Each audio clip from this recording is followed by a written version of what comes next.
I'm going to end this roller coaster year 2025 on this very sweet note because I am manifesting what 2026 will look and feel like. Okay, so we are making this yummy, creamy coconut and Oreo ice cream. You're going to love this one because the combo was bad. So stay tuned and let's get started. So in a bowl, I'm going to be adding some powdered milk. So you see, it was in the rubber. Huh? This I bought from the market. Okay. So once that goes in, I'll add some evaporated milk for more creaminess. So one thing I forgot to mention, I previously chilled the bowl. Okay, so I put the bowl I'm working with in the freezer to become cold. It's best for your ingredients to be cold because I mean you're going to make ice cream, so it doesn't hurt. Okay. So once my milk is in, I'm going to add some condensed milk. So note you can use coconut milk for this recipe. Honestly, initially I made fresh coconut milk at home and wanted to use it for the recipe, but I got too tired that particular day and I put it in the fridge and it got separated. So I'm like, let me not risk it.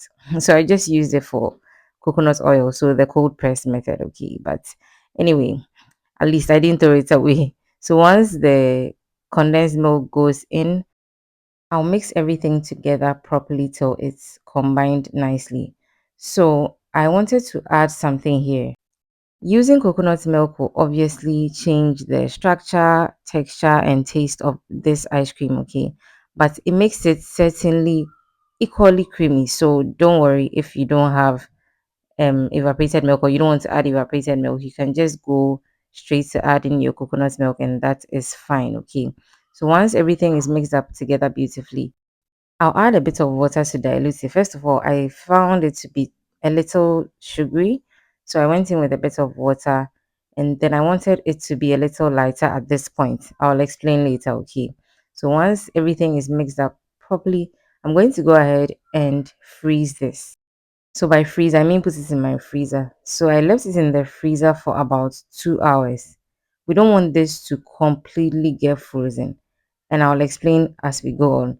So you can see that my aluminum foil had a bit of a hole in there, but I said, "She, who is going to cut another one?" I cut some small one and then use it to patch that hole. Okay.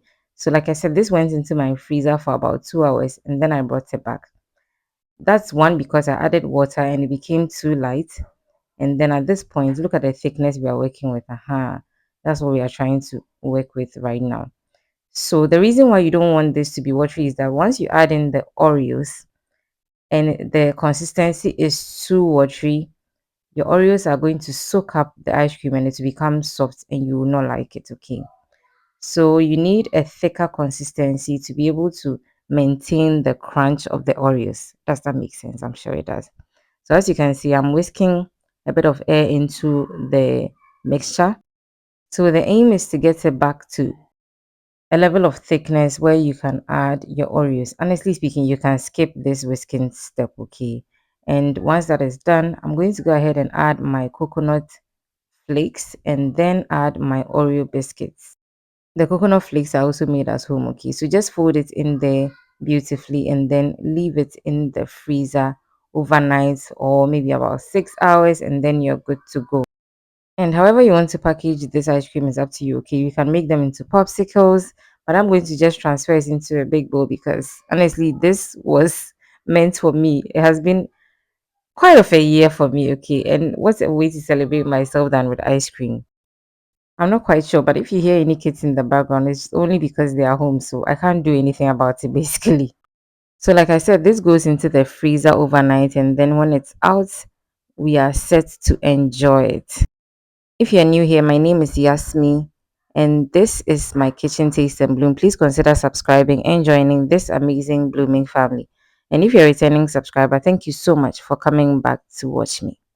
And on that sweet, creamy, yummy note, I draw the curtain down on my 2025 YouTube year.